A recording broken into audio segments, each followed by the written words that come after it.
Salut! Comment dire? Atteindre 23 000 vues en une semaine, c'était pas prévu. Recevoir plus de 200 commentaires, ça non plus c'était pas prévu. Est-ce qu'on parle de la barre des j'aime? Plus de 300 j'aime pour cette vidéo? Alors un gros merci à chacun d'entre vous pour l'accueil que vous avez réservé à la vidéo sur Kanye West. C'était vraiment pas attendu. La vidéo a été tournée assez rapidement. Vous savez, quand il y a des nouvelles comme ça qui sortent et que vous sentez que c'est bouillant, il faut aller vite, il faut faire les choses rapidement. Et 23 000 vues pour cette vidéo, c'était inespéré, donc un gros merci à vous. Toutefois, bah oui, il fallait bien quelques frères aînés. J'ai reçu quelques commentaires assez surprenants me disant que Kanye West aurait vendu son âme au diable et qu'il était donc impossible pour lui de se convertir. J'avais tourné une vidéo pour la poster rapidement sur Instagram histoire de réagir un peu à chaud à ces commentaires-là, mais après réflexion et après qu'on m'ait déconseillé de la publier, j'ai décidé de consacrer une vidéo tout entière à ce thème-là. Est-ce qu'on peut vendre son âme au diable? Donc la question de cette vidéo c'est, est-ce qu'on peut vendre son âme au diable? Et si oui, comment faire pour s'en sortir? Alors attachez-vous à vos bibles, on va regarder ça ensemble, c'est parti!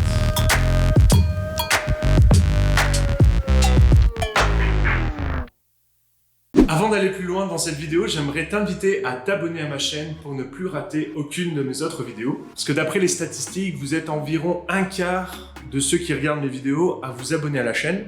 Donc ça serait cool que ça augmente un petit peu. Voilà, donc vas-y, abonne-toi, c'est pour toi, prends le temps, clique sur le bouton, la petite cloche, oublie rien, et on passe à la suite. La première question qui m'est venue en tête quand on me parle de vendre son âme au diable, c'est est-ce que c'est biblique? Ma mémoire est peut-être défaillante, ou peut-être que mes recherches ne sont pas assez approfondies, mais d'après mes souvenirs, je crois qu'il n'existe aucun texte biblique qui nous parle d'un homme ou d'une femme ayant vendu son âme au diable. Ni d'un contrat entre un homme et une femme et Satan, ni d'un pacte, ni rien. Aucun. Zéro. Nada, niet. À quel moment l'idée d'un contrat entre l'homme et Satan est-il née? Si j'en crois Wikipédia, cette croyance est née aux environs du 5e siècle de notre ère et vient de la légende de Saint Basile qui aurait pactisé avec le diable pour obtenir des pouvoirs. Mais cette légende a toujours été classée dans les œuvres mystiques. On retrouve quelques références à cette histoire de pacte entre un homme et le diable dans plusieurs œuvres littéraires, mais absolument jamais dans la parole de Dieu. Alors, pourquoi? Voici le fruit de ma réflexion. Et si le fait de vendre son âme au diable était en fait un mensonge du diable pour nous faire croire que nous sommes libres? Je m'explique. Si on s'appuie uniquement sur la parole de Dieu, elle nous dit que nous sommes les créatures de Dieu, mais qu'à cause du péché, nous sommes devenus esclaves de Satan. Vous pouvez lire ça dans Romains au chapitre 6, verset 16. Ne savez-vous pas qu'en vous livrant à quelqu'un comme esclave pour lui obéir, vous êtes esclave de celui à qui vous obéissez, soit du péché qui conduit à la mort, soit de l'obéissance qui conduit à la justice. Donc si je résume, soit vous appartenez à Dieu, soit vous appartenez à Satan. L'idée donc de vendre son âme au diable est donc une grosse illusion, un gros mensonge du diable pour vous faire croire que vous êtes libre. Puisque si vous n'avez pas confessé vos péchés et donné votre vie à Dieu, alors vous appartenez au diable et vous êtes esclave du diable. Vous avez donc par défaut déjà vendu votre âme au diable. Et donc votre âme appartient déjà à Satan. Sauf si vous vous êtes réconcilié avec Dieu. Mais on y revient. Bon, j'en vois deux là-bas au fond qui ne sont pas encore convaincus par ce que je viens de dire. J'aimerais qu'on puisse un peu pousser la réflexion. Qu'est-ce qui obligerait Satan, père du mensonge, prince de ce monde, menteur, voleur, malin, rusé, méchant, à suivre les clauses d'un quelconque contrat? Je pousserais même la réflexion en disant, est-ce qu'il est seulement capable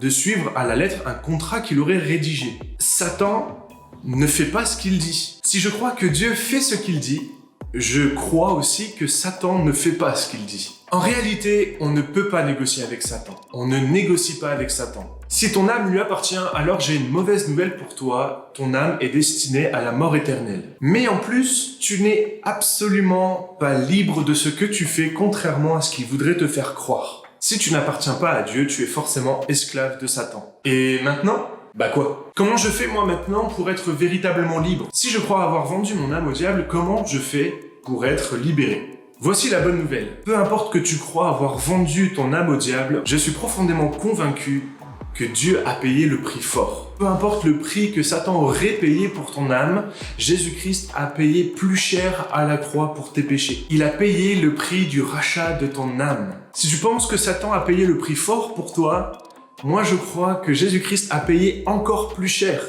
Et si tu penses que Satan a fait plus que ça, alors je crois que Jésus-Christ a fait encore plus. En réalité, le sacrifice de Jésus-Christ à la croix est inestimable et il te rachète de toutes tes fautes, de tout ton péché. Et il est capable de te rendre véritablement libre. Alors pour tous ceux qui pensent que Kanye West a vendu son âme au diable, s'il a accepté Jésus-Christ à la croix, alors son âme a été arrachée du malin et maintenant elle appartient à Jésus-Christ, elle appartient à un Dieu qui est sauveur. Alors s'il vous plaît, détruisons cette croyance. On ne peut pas vendre son âme au diable, puisque si nous n'appartenons pas à Dieu, nous appartenons forcément au diable. Mais la bonne nouvelle, c'est que Jésus-Christ a payé le prix du rachat pour que nous appartenions à Dieu et que nous soyons véritablement libres. Voilà, la vidéo est terminée. J'espère avoir répondu à la question. J'espère que tu as appris des choses. Si c'est le cas, n'hésite pas à la partager sur les réseaux sociaux et à mettre un pouce en l'air. Si tu as d'autres questions, n'hésite pas à me contacter via les réseaux sociaux, particulièrement sur Instagram où je réponds presque à tout le monde. Encore un gros merci pour tous les messages de soutien que vous avez par rapport à la chaîne. Je suis vraiment encouragé de vous lire, vraiment encouragé par tous les retours positifs que j'ai. Je vous dis à bientôt pour une prochaine vidéo. En attendant, lis ta Bible, médite-la et mets-la en pratique. Bye!